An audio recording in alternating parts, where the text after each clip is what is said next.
Good morning everybody, this is your Tuesday's English lesson and we are going to carry on exploring that tomb as we enter our final section of Tutankhamun's lair, which is his treasury. So by now you already know the success criteria pretty much off by heart. We've done his passageway, we've done the antechamber, we've done the burial chamber, and finally we are entering probably the most precious part of his tomb, where Tutankhamun kept all his prized possessions, things that obviously meant the most to him and that he wanted to take with him into the afterlife. So we are going to explain what we can see. We're going to use those five senses, what you can hear, what maybe you can smell in there. We're also going to think about those show not tell verbs as well, how he explores that most precious part of the treasury. Those high level verbs, the show not tell, thinking about instead of just telling me that he's nervous or telling me that he's excited, show me those things. And also preposition as well, to explain and help the reader imagine and picture where things are placed inside the treasury.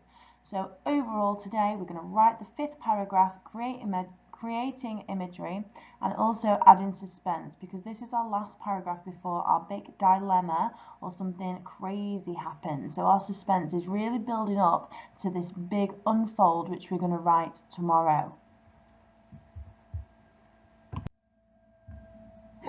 So on your screen now you can see a diagram, a cross-sectional diagram of the tomb altogether. So we've gone, if I write on it, you can see where we have gone. We've gone down the passageway and the staircase. We've explored all around the antechamber. Some of you have took me into the annex here as well, where there's just a bit of things that he's not that bothered about. Chairs, tables, pots. We've gone past the chariot, and then we've gone through the guarded wall here, and we've gone into the burial chamber. Here we can see Tutankhamun, we can see the sarcophagus, we can see the different layers of coffins, we can see the hieroglyphs coating the wall, and then finally today we're going to go inside this section here, which is the treasury, where he holds his most prized possessions. So have a look now. You can pause the screen and you can think about what would be in here. You could go back to your plan that we did previously last week. What would we find inside the treasury? So here I've got a few images that will help you understand and help you kind of imagine what would be in there. These are real photos taken from the tomb of Tutankhamun when he was discovered in 1922. So as you can see, we've got some normal nice golden guards here guarding the tomb. Again, we've got the statues, all solid gold. We've got the treasure chests. We've got tables. We've got some pots, some vases. Here are Tutankhamun's canopic jars. So they were all placed in this case, and in here held his organs, 4 of his organs. Everything but his heart. His heart remained in his body. Usually the canopic jars would have different heads of the different gods, but for some reason Tutankhamun decided to have his own head placed on the canopic jars, whether that's so people knew they belonged to him or just because he was a bit selfish and self-centered, that he wanted his face on his own organs. So you can kind of describe what these would look like inside the treasury. Here we've got the shabtis, which are these ones here, which are basically dolls of his slaves and his servants that he wishes to take with him into the afterlife. And the hopes are and the thoughts are that when they are come into the afterlife with him, then they come to life and then they serve him in the afterlife as well. So that was his idea of heaven, that he would bring his servants with him and he again would be a king in the afterlife.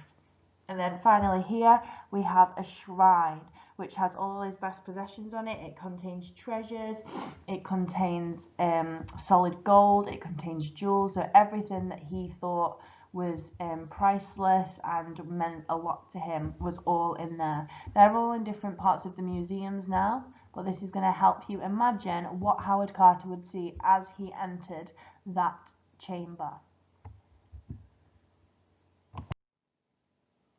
So here is my model paragraph again, which I'm expecting you to have a look at and you to read along. See if you can spot any of the success criteria which I've been looking for over these past couple of weeks, and see if you can read along and help you really imagine what is going on in this treasury. In this second section here, I've broke up my paragraphs a little bit because in this second section is really where I want to create the suspense for my reader, getting the idea that something is going to happen. You can see ellipsis, see if you can spot any short, snappy sentences, and then think about what is going to happen. How am I helping my reader get onto the edge of their seat? So I'm just going to read it for you. Close your eyes, imagine, see if you can create that image in your head. You can steal some words or phrases that you like that you might want to write down. So have a look. To the side of the sarcophagus was a large alcove containing other holy relics of the long deceased pharaoh. Guarding the entrance was a black jackal, perched atop a tall podium. Like it was guarding its prey. It was the god of the afterlife, Anubis. Howard began to respectfully search the treasury and wonder at the gleaming shrines, the elegant carvings and the cases of jewellery, which were all decorated with the most precious and worldly stones. With a triumphant glare around the dusty alcove, Howard felt his legacy thrust upon him. He waded through his excavation kit to find his delicate brush. He then gently swept over some of the smaller artifacts that scattered the floor. He knew these would be the first to be cleaned, examined, and later removed to their new home, the Cairo Museum. Above the jeweled throne proudly stood, shoulder to shoulder, 4 canopic jars. Howard knew they held the organ remnants of the pronounced teenage king. Howard was speechless. His life had led him to this point. He could only imagine where this unearthing would take his career. Yet, somehow in his gut, he felt a sense of shame. As his brush stroked over the riches that lay before him, a cold, wheezing air rushed through the tomb, nearly blowing Howard's fedora from his head. Goosebumps riddled his body, his hair stood on ends at the back of his neck, and he felt a sense he was no longer alone in this tomb. Dun dun dun!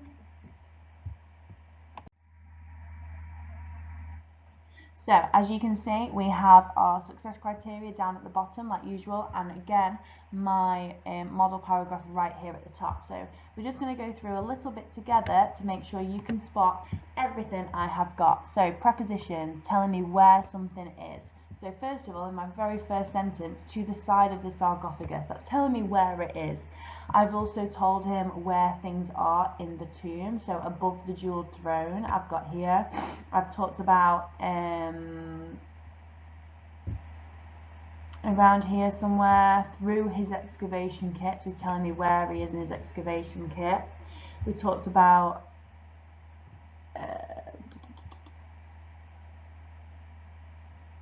rushed through the tomb, so we've got some there as well. Relative clause, so an extra information with beginning with a W word. I have definitely some hint in here talking about the jewellery, which were all decorated with the most precious and worldly stones. So that sentence does not make sense on its own. However, when it is placed with this main clause about the jewellery, this gives me extra information, and it becomes a relative clause rather than a subordinate clause because it starts with that which word, that W word. You can also use the word that to give you extra information. Finally, we have the adverbs of manner in this third section here, so how he was moving through the tomb or how he was doing something. I'm going to underline mine in green. I can see that he gently did something there. I can see he slowly did something, he respectfully started to search. Remember, an easy way to spot these is that they end in ly. Not always, but sometimes. I've also seen that they were proudly stood together. So using that tells me how they were doing something. We've got the 5 senses description that I'm going to do in purple. So what he can see is pretty much all over my paragraph, but I want to know what he can hear. I don't think I've done that one, but I've definitely done what he can feel because I've told us about the wheezing air rushing through the tomb. I've not done a smell in this one, so maybe that's somewhere that I can up-level my paragraph about what he can smell as he enters the chamber, or even what he can taste. Maybe the dust in the air, maybe something goes onto his lips, some of the sandstone coming from the walls. We've got an expanded noun phrase, so 2 adjectives to describe our noun. See if we can find some in here.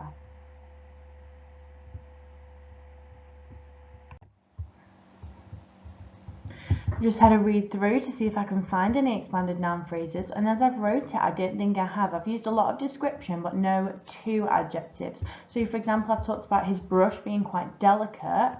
Maybe I can add that it was wooden handled. I've also spoke about the jewels and the gleaming shrine, so maybe again I can add another one. His excavation kit, maybe I can describe that. I've also talked about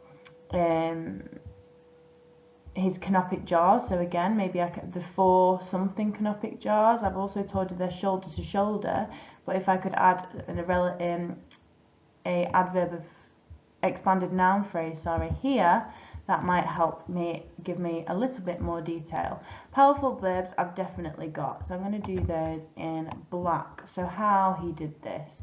So I've definitely got that he waded through his excavation kit, which basically means he looked through it, but quite aggressively. If you think you wade through water, it's like you're pushing the water away. So maybe he's pushing all the other objects in his excavation kit away to find his delicate brush. We've also got then he swept over them, so he didn't just brush them, he swept them. I've also got that he, as he went through the tomb, he searched for the treasure.